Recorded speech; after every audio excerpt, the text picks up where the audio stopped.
வணக்கம். இது தமிழ் குரல். நான் உங்கள் சத்யராஜ். தாவேகா தலைவர் விஜய் அவர்களுடைய மனைவி கடந்த டிசம்பர் 2025 கொடுத்த மனு இப்போ ஒரு பெரிய பரபரப்பை கிரியேட் பண்ணியிருக்கு. அதுக்கு முக்கியமான காரணம் என்ன அப்படின்னா, அந்த 12 பக்க மனுவில் இருக்கக்கூடிய 28 முக்கியமான பாயிண்ட் தான். அந்த 28 பாயிண்ட்ல என்ன இருக்கு அப்படின்னு பல பத்திரிகையிலும் சரி சோசியல் மீடியாலையும் கிளிகளின்னு கிழிச்சிட்டாங்க. இப்போ ரொம்ப முக்கியமான விஷயம் என்ன அப்படின்னா, இந்த மனு வெளியே வந்து இந்த மனு ஒரு பெரிய விவாதத்தை உருவாக்குது. அந்த மனுவில் என்ன இருந்துச்சு அப்படிங்கிறது நம்ம எல்லாத்துக்குமே தெரியும். அதில் சின்ன ஹைலைட்டான பாயிண்ட் என்ன அப்படின்னா, என்னுடைய கணவர் கிட்டத்தட்ட 2021 இருந்தே அவங்களோட பிரச்சனை அப்படிங்கிறாங்க. 2021 மட்டும் கிடையாது, 2018 இந்த பிரச்சனை ஸ்டார்ட் ஆயிடுச்சு அப்படிங்கிறாங்க. அதாவது விஜய்க்கு முட்டு கொடுக்குறவங்க இதை வேற மாதிரி ஒரு ட்விஸ்ட் பண்றாங்க. இல்ல விஜய்க்கும் அவர் மனைவிக்கும் சிக்கல்கள் ஏற்பட்டதுக்கு பிறகுதான் த்ரிஷா விஜய் வாழ்க்கையில் வந்திருக்காங்க அப்படிங்கிற மாதிரி ஒரு நரேஷன் செட் பண்ணுறாங்க.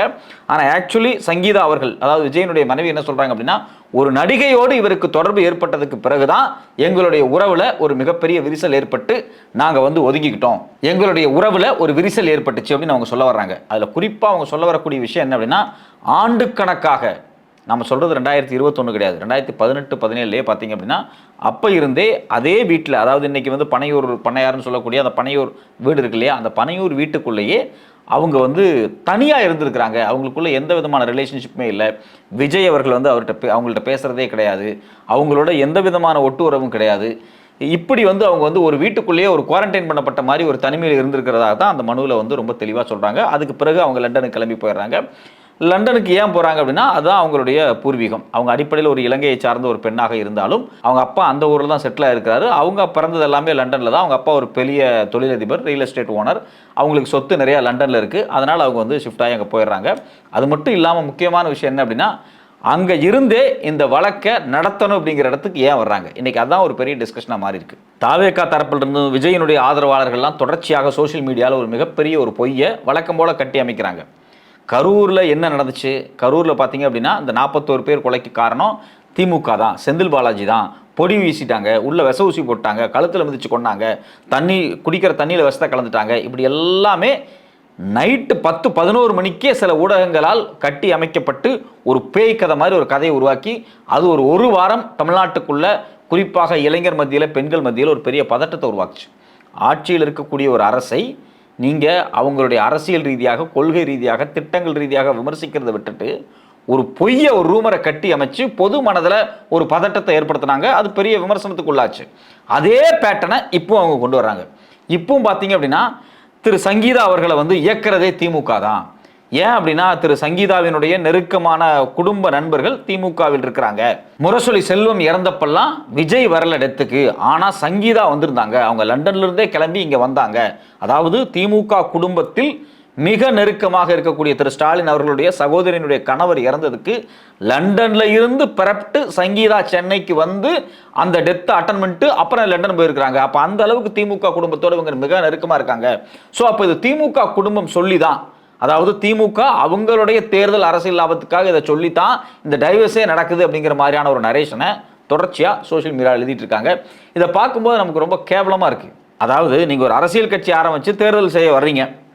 உங்களுக்கு குடும்பத்தில் பிரச்சனை 2018 இருந்து போயிட்டுருக்கு. உங்கள் மனைவி எப்போ மனு போட்டிருக்கிறாங்க அப்படின்னா 2025 டிசம்பரில் தான் போட்டிருக்காங்க. கிட்டத்தட்ட 2 மாதத்துக்கு முன்னாடி தான் போட்டிருக்கிறாங்க.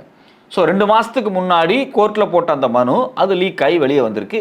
அது யார் லீக் பண்ணா அப்படிங்கிறத விசாரிக்கப்படணுமா அப்படின்னா விசாரிச்சுக்கலாம். இது போன்ற ஒரு மனு வெளியே ஒரு பரபரப்பான விவாதத்தை உருவாக்குறது அவசியமா இல்லையா, அது தேவையா இல்லையா அப்படிங்கிறதெல்லாம் 2வது விஷயம். தொடர்ச்சியாக இந்த மனு எப்படி வெளியே வந்துச்சு அப்படிங்கிறத ஒரு விசாரணைக்கு உட்படுத்தலாம். முக்கியமாக நீங்கள் ஒரு கட்சி ஆரம்பித்து அரசியலுக்குள்ளே வந்ததுக்கு பிறகு உங்களுக்கும் ஒரு நடிகைக்கும் தொடர்பு இருக்குது. நீங்கள் கட்சி வேலையாக போனாலும் சரி, பர்சனல் வேலையாக போனாலும் சரி, ஒரு நடிகை உங்களோட போகிறாங்க அப்படிங்கிற விமர்சனத்தை எல்லாரும் முன் வச்சுட்டே இருந்தாங்க.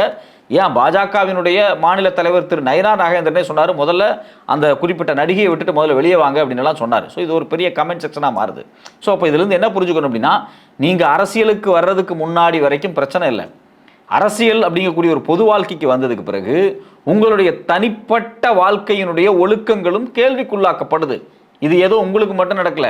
நீங்கள் அப்படியே தமிழ்நாட்டினுடைய கடந்த காலத்திலிருந்து எல்லா தலைவர்களையும் எடுத்து பாருங்க, எல்லாத்துடைய பர்சனல் வாழ்க்கையும் விவாதத்துக்கு உட்படுத்தப்படுது தான். அந்த வகையில் நீங்கள் தேர்தல் அரசியலுக்குள்ள வந்த உடனேயுமே உங்களுடைய பிஹேவியர்ஸை கமெண்ட் பண்ணப்படுறது, சோஷியல் மீடியாவில் வந்து விமர்சனமாக மாறுது அப்படிங்கிறது ஒரு யதார்த்தமான விஷயம். இந்த சூழ்நிலையில் உங்கள் மனைவி ஒரு மனு போட்டிருக்கிறாங்க. அந்த மனுவில் சோஷியல் மீடியாவில் என்ன கமெண்ட் பண்ணப்பட்டுக்கிட்டு இருந்துச்சோ, குறிப்பிட்ட நடிகை குறித்து என்னென்ன வார்த்தையெல்லாம் பேசப்பட்டுக்கிட்டு இருந்துச்சோ அதே சேம் வார்த்தையை உங்கள் மனைவி எழுத்துப்பூர்வமாக எழுதி கொடுத்துருக்காங்க, லாயரை வச்சு எழுதி கொடுத்துருக்காங்க, கோர்ட்லேயே கொடுத்துருக்காங்க. அப்படிங்கும்போது இது இன்னும் பிரச்சனையாகத்தான் மாறும். திரு சங்கீதா அவர்களுடைய தார்மீகமான கோபம், அவங்களுடைய நியாயமும் என்ன அப்படின்னா, என் கணவரோடு அந்த குறிப்பிட்ட நடிகை இருக்கக்கூடிய புகைப்படங்களை எடுத்து போட்டு இந்த புகைப்படங்கள் இப்படிப்பட்ட ஒரு விவாதத்தை சோஷியல் மீடியாவில் ஏற்படுத்தணும் அப்படிங்கிறதுக்காகவே திட்டமிட்டு அந்த நடிகை செய்கிற மாதிரி தான் அவங்க சொல்ல வர்றாங்க. அது உண்மைதான், பொய்யெல்லாம் இல்லை. அந்த நடிகை தன்னுக்கும் விஜய்க்கும் உறவு இருக்கிறது, விஜயை பற்றி எப்போதெல்லாம் பேசப்படணுமோ அப்போல்லாம் தன்னை பற்றியும் பேசப்படணும், அவங்களுக்கு ஏதோ ஒரு அரசியல் நலன் கூட இருக்கலாம், அதெல்லாம் மாற்றுக்கிறது கிடையாது, அது அவங்களுடைய விருப்பம். அவங்க வந்து அரசியலில் வந்து வரணும்னு விருப்பப்படலாம், இல்லை அரசியலில் வந்து சிஎம் ஆனோட ஆசைப்படலாம், சில வீடியோக்கள் பேசுனதெல்லாம் சொல்கிறாங்க. ஸோ நம்மளுடைய பாயிண்ட் என்ன அப்படின்னா, இந்த நடிகைக்கும் விஜய்க்கும் தொடர்பு இருக்கக்கூடிய விஷயத்தை அவங்க மனைவியே வெளியே சொல்லிட்டாங்க. அது ஒரு மிகப்பெரிய பூதகரமான விவாதமாக மாறிடுச்சு. இந்த எல்லாத்துக்கும் காரணம் வந்து திமுக தான். ஏன்னா சங்கீதாவை இயக்குவதே திமுக தான் அப்படின்னா, அப்போ உங்களுடைய குடும்ப வாழ்க்கை கிட்டத்தட்ட 26-27 ஆண்டுகளாக ஒரு பெண்ணோட நீங்கள் வாழ்ந்துருக்கிறீங்க, கணவன் மனைவியாக வாழ்ந்துருக்கீங்க. அப்படிங்கும்போது உங்களுடைய குடும்ப வாழ்க்கையின் மீது ஒரு கிரெடிபிலிட்டியே இல்லையா உங்களுக்கு? அந்த கட்சிக்காரங்க சொன்னால் இவங்க செஞ்சிருவாங்க அப்படின்னா அப்போ நீ யார்? நீ உண்மையிலேயே வந்து அந்த குடும்பத்தினுடைய தலைவரா அப்படின்னு ஒரு கேள்வி வருது இல்லையா? அப்போ ஒரு குடும்பத்துக்கு கூட தலைமையேற்க முடியாத அளவுக்கு இன்கேபபிள் ஆனாலா விஜய் அப்படிங்கிற கேள்வியை நாம கேட்கல, தாவே பசங்களே கேட்குறாங்க. ஏன் அவங்க வீட்டு மனைவியை குடும்பத்தை உடைச்சிட்டாங்க, அவங்க மனைவியை ட்விஸ்ட் பண்ணி விஜய்க்கு எதிராக திருப்புறாங்க இப்படின்னு தொடர்ச்சியாக சோஷியல் மீடியாவில் எழுதுறது ரொம்ப ரொம்ப ரொம்ப ரொம்ப அநாகரிகமான ஒரு விஷயமா இருக்கு. நான் என்ன கேட்குறேன், ஒரு ஆளும் கட்சி நூற்றுக்கணக்கான திட்டங்களை உருவாக்கி அந்த திட்டங்களை மக்கள்கிட்ட கொண்டு செயல்படுத்திக்கிட்டு இருக்கிறாங்க. தேர்தல் நெருங்கும் போது ஊர் ஊரா போய் பிரச்சாரம் பண்ணிட்டு இருக்கிறாங்க. மாணவர் அணி, இளைஞர் அணி, கட்சி, மகளிர் அணி அப்படின்னு தொடர்ச்சியா வேலை பார்த்துக்கிட்டு இருக்கு. எஸ்ஐஆர் வந்ததுக்கு பிறகு பூத் லெவல்ல நிறைய பேர்த்தோட பேர் நீக்கப்பட்டதுக்கு அதுக்கெல்லாம் திமுகவும் இறங்கி வேலை பார்த்துட்டு இருக்கு. அதிமுகவும் வேலை பார்க்குறாங்க, மற்ற கட்சிகளை வேலை பார்க்குறாங்க, எக்ஸப்ட் தாவேக்காவை தவிர. இவ்வளோ சின்சியரா கட்சிகள் பரபரப்பா இறங்கி வேலை பார்த்து அடுத்த தேர்தலை சந்திச்சுக்கிட்டு இருக்காங்க, திட்டங்களை அறிவிச்சுக்கிட்டு இருக்காங்க, பல முக்கியமான விஷயத்தோட தேர்தல் மேனிஃபெஸ்டோ எல்லாம் ரெடி பண்ணிக்கிட்டு இருக்காங்க. ஆனா இந்த நேரத்தில் வந்து உட்கார்ந்துக்கிட்டு நீங்க என்ன சொல்ல வர்றீங்க? இல்ல இல்ல இது வந்து எங்களை தேர்தலில் பலவீனப்படுத்துறதுக்காக திமுகவும் தமிழ்நாடு முதலமைச்சரும் காலையிலேருந்து சாயங்காலம் வரைக்கும் விஜயை பற்றி நினச்சிட்டு இருக்கிறாங்க, விஜய் குடும்பத்தை அழிச்சு விஜயனுடைய மனைவி வச்சு ஒருத்தர் வீழ்த்து நினைக்கிறாங்க அப்படிங்கிறது எவ்வளோ கேவலமான நரேஷன். ஸோ இப்போ சோஷியல் மீடியாவில் திட்டமிட்டு இந்த தாவேக்காரங்க இந்த நரேஷனை செட் பண்ணிக்கிட்டே இருக்கிறாங்க. அவங்களுக்கு என்ன, எப்படி கரூரில் தன்னுடைய தப்பை மறைச்சிட்டு இறந்தவர்களுக்காக விஜய் அழுதார், காலில் விழுந்தார், அங்க போய் சந்திச்சார், இங்க போய் சந்திச்சார் அப்படின்னு இந்த ஊடகங்களுடைய பலத்தை வச்சுட்டு ஒரு அனுதாபத்தை ஏற்படுத்துவதற்கான எல்லா முயற்சியும் இவங்க பண்ணாங்க இல்லையா? அதே அனுதாப, அதே சேம் டெய்லர் சேம் வாடகை எங்க அப்ளை பண்றாங்க அப்படின்னா தன் மனைவி விஷயத்திலையும் அப்ளை பண்றாரு தாவேகா தலைவர் விஜய். நான் என்ன கேட்கிறேன், அது ஒரு பொது நிகழ்ச்சி, அந்த பொது நிகழ்ச்சி நீங்கள் தப்பாக போனீங்க, மக்கள் இறந்து போனாங்க, உங்களால் மன்னிப்பு கேட்க கூட யோக்கியதை இல்லை, அந்த மக்களை சந்திக்க உங்களுக்கு வந்து வக்கு இல்லை, அந்த மக்களை தூக்கி கொண்டு வந்து ஒரு ரெசார்ட்டில் வச்சு அங்கே வந்து நீங்கள் பார்த்தீங்க, அது உங்களுக்கு ஒரு பெரிய ஒரு அனுதாபத்தை ஏற்படுத்துச்சு அப்படின்னு உங்களுக்கு சுற்றி இருக்கிற 10 பேர் சொன்னதை நம்பிட்டு இருக்கிறீங்களே, ஊர் முழுக்க உங்களை காரி துப்பி இருக்கு. செத்த வீட்டுக்கு இளவுக்கு வராதெல்லாம் ஒருத்தர் தலைவனா அப்படின்னு அசிங்கமாக இன்னைக்கு வரைக்கும் கேட்டுட்டு இருக்காங்க. வரலாற்றில் விஜய் இருக்கும் வரை, அது அரசியலை விட்டு வெளியே போனாலும் சரி, நீங்கள் இருக்கும் வரை இந்த கேள்விக்கு பதில் சொல்லாமல் நீங்கள் போக முடியாது. உங்களை அந்த கேள்வி கேட்டுக்கிட்டே இருக்கும், உங்களை துரத்திக்கிட்டே இருக்கும். இப்போ சங்கீதா விஷயத்துக்கு அப்படியே வந்தால் குடும்பத்தையே பிரிச்சுட்டாங்க, அதனால விஜய்க்கு ஓட்டு போடுங்க. அதாவது விஜய்க்கும் அவர் ஒய்ஃபுக்கும் பிரச்சனையா, அதனால விஜய்க்கு ஓட்டு போட்டுறணுமா? ஏன்னா இது வந்து இன்னொரு கட்சி செய்யக்கூடிய வேலையா? அதே பிளாக்மெயில் கேமு, அதே வந்து சிம்பத்தி கேமு, அதே அனுதாபலை திரும்ப திரும்ப திரும்ப இந்த சமூகத்தில் நடக்கக்கூடிய விஷயங்கள் எல்லாமே தனக்கு சாதகமாக பயன்படுத்திக்கணும் அப்படின்னு அவங்க பார்க்குறாங்க. ஒன்றுமே கிடையாது. பாஜக உங்களுடைய படத்தை ரிலீஸ் பண்ணலை, அவங்க தான் ரிலீஸ் பண்ணல, அவங்கள்ட்ட ஒரு அஜெண்டா இருக்குது. அதை எதிர்த்து உங்களால் கேள்வி கேட்க முடிஞ்சுதா? கேள்வி கேட்கல. என்னுடைய படத்தை, ஜனநாயகன் படத்தை திட்டமிட்டு இந்த பாஜக பாசிச அரசாங்கம் வெளிவிடாமல் தடுக்கிறது. ஒரு படத்தை கூட சகித்து கொள்ள முடியாத பாசிச அரசு நீ பொதுவெளியில் பேச வேண்டியதானே?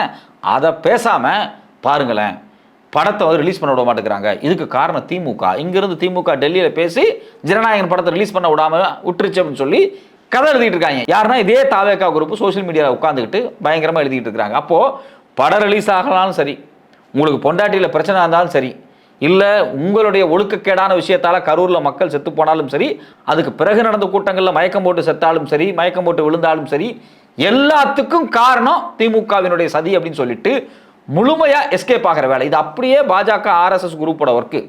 அவங்கள போய் கேட்டு பாருங்க, எதை சொன்னாலும் இது வந்து தேச விரோதிகளுடைய செயல், இதெல்லாம் இந்து மதத்தை அழிப்பதற்கான செயல், இந்து மதத்துக்கு எதிரான செயல், இது இந்து மதத்தினுடைய விரோதி இப்படின்னு தொடர்ச்சியாக ஒரு ரூமரை கிளப்பக்கூடிய வேலையை அவங்க தான் செய்வாங்க. அந்த பாசிச பாஜக குரூப் என்ன செய்யுதோ அதே பேட்டனை விஜய் இன்னைக்கு எடுத்து வச்சு செய்கிறாரு. அவர் என்ன பண்றாரு, அப்படியே உட்காந்துக்கிட்டு இங்க பாருங்க இது வந்து திமுகவினுடைய சதி, அது திமுகவினுடைய சதி அப்படின்னு சொல்லி தன் மீதான தார்மீக பொறுப்பு இருக்கு இல்லையா, அந்த பொறுப்பை தட்டி கழிக்கிறார்கள். உங்க மேல உங்க மனைவி மனு கொடுத்துருக்காங்க. அந்த மனுவில் சொல்லப்படக்கூடிய மெயின் குற்றச்சாட்டு, கணவன் மனைவியாக நீங்கள் இருக்கும்போதே மனைவிக்கு தெரியாமல் திருட்டுத்தனமாக வேறொரு நடிகையோடு நீங்க உறவு வச்சிருந்தீங்க. அது உண்மையா பொய்யா, அதை மறுக்கிறீங்களா இல்லையா, கோர்ட்டுக்கு போறீங்களா இல்லையா, பதில் சொல்ல போறீங்களா இல்லையா, இதுதான் முக்கியமான விஷயம். இதை எதையுமே செய்யாம, இதை ஒரு கன்ஸ்ட்ரக்டிவா நகர்த்தி கொண்டு போகாம தன் மீதான களங்கத்தை துடைக்கணும்னு நீங்க நினைச்சா அதை செய்யலாம், அதுக்கான நியாயமான விஷயத்த சொல்லலாம். ஆனால் நீங்கள் எதையுமே செய்யாமல் நீங்கள் எப்படி டபுள் கேம் ஆடுறீங்க அப்படின்னா, ஐயோ இந்த விஷயம் வந்துருச்சே, நமக்கு ஓட்டு போட மாட்டாங்களே, பெண்கள் மத்தியில் நமக்கு செல்வாக்கு குறைஞ்சு போயிருமே, நாம தான் பெண்களுக்கு தமிழ்நாட்டில் பாதுகாப்பே இல்லை, ஒரு ஒழுக்கமான சூழலை உருவாக்கணும், இங்கே பெண்களை எல்லாரும் மதிக்கணும் இப்படின்னு டயலாகாக பேசிக்கிட்டு இருக்கிறோமே, இந்த நேரத்தில் நம்ம வாழ்க்கையை நாரி கிடக்கிறத இப்போ தான் வெளியே வந்திருக்கு, நமக்கு ஓட்டு போயிருங்கிற பயத்தில் திரும்பவும் ஒரு ரூமரை கிளப்புறீங்க. அதாவது தமிழ்நாட்டில் இருக்கக்கூடிய பெண்கள், தமிழ்நாட்டில் இருக்கக்கூடிய இளைஞர்களை உளவியலாக அவங்கள வந்து ஒரு பிடிக்குள்ளே கொண்டு வர்றதுக்காக நீங்கள் உங்களுடைய இந்த வாய்ஸ் ஆஃப் காமன், அவன் இவன், இந்த ஐடி விங்க்கு காசு கொடுத்து உட்கார வச்சு ட்விட்டு 20 ரூபாய்க்கு ட்விட்டு போடுற குரூப்பு, இவங்களை எல்லாத்தையும் உட்கார வச்சு ஒரு பொது உளவியலை கட்டி அமைக்கக்கூடிய வேலையை விஜய் செய்கிறார். சில பேர்லாம் சொல்கிறாங்க, என்னங்க விஜயனுடைய தனிப்பட்ட வாழ்க்கையெல்லாம் உட்கார்ந்து பேசணுமா? இது விஜயனுடைய தனிப்பட்ட வாழ்க்கை கிடையாது. அவருக்கு அவர் மனைவிக்கும் சண்டையாக இருக்கலாம்.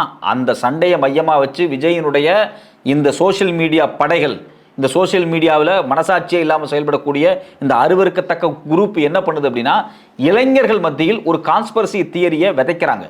அவங்க இன்னைக்கு நேற்று விதைக்கல, கரூர் சம்பவத்தில் இருந்து அதுக்கு முன்னாடி இருந்து இன்னைக்கு கூட்டத்துக்கு எனக்கு பர்மிஷன் கொடுக்க மாட்டேங்கிறாங்க, அங்கே போனால் எங்களை வந்து தடுக்கிறாங்க, இங்கே எங்களுக்கு பிரச்சனை பண்ணுறாங்க அப்படின்னு சொல்லி ஒரு கான்ஸ்பரசி தியரியை, ஒரு பொய்யான ஒரு மாய பிம்பமாக, ஒரு பொய்யான ஒரு விஷயத்தை திரும்ப திரும்ப திரும்ப கோயபல்ஸ் குரூப் மாதிரி ரெடி பண்ணிக்கிட்டே இருக்கிறாங்க.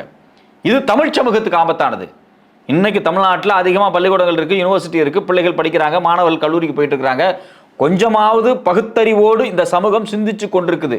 அந்த பகுத்தறிவிலிருந்து ஒட்டுமொத்தமாக இந்த தமிழ் சமூகத்தை, தமிழ் இளைஞர்களை வெட்டி தூக்கி போட்டு திரும்பவும் ஒரு நடிகரினுடைய அந்த பிம்பத்தின் பின்னாடி அவர் செய்யக்கூடிய எல்லா தவறையும் மறைப்பதற்காக அந்த பிம்பத்தை பயன்படுத்தி அதில் ஒரு உளவியலை வந்து ரெடி பண்ணிக்கிட்டே இருக்கிறாங்க. இது முழு முற்றாக அழித்து ஒழிக்கப்பட வேண்டிய ஒரு உளவியல். கட்சிக்கு உள்ள இருக்கக்கூடிய பாதி பேரும் சரி, கட்சிக்கு வெளியே இருக்கக்கூடிய பாதி பேரும் சரி, எவனை கேட்டாலும் விஜய் வந்து ஒரு சைக்கோ மனநிலையில் இருக்காரு, அவர் வீட்டுக்குள்ள தனியாக கதவு சாத்தி இப்படியே உட்காந்துக்கிட்டு இருக்காரு, அவர் பொண்டாட்டியோட பேசல, அது போய் வெளியே தெரிஞ்சிருச்சு, அவங்க மனைவியே சொல்லிட்டாங்க, யார் கூடயுமே பேசுறது கிடையாது, வாட்ச்மேன் இருக்காங்க, சமையல்காரங்க இருக்காங்க, வீட்டுக்குள்ள தனியாகவே இப்படி உட்காந்துக்கிட்டு இருக்காரு, பேப்பர் கூட படிக்க மாட்டாரு, இப்படி எல்லாம் அவரை பற்றி நிறைய சொல்றாங்க.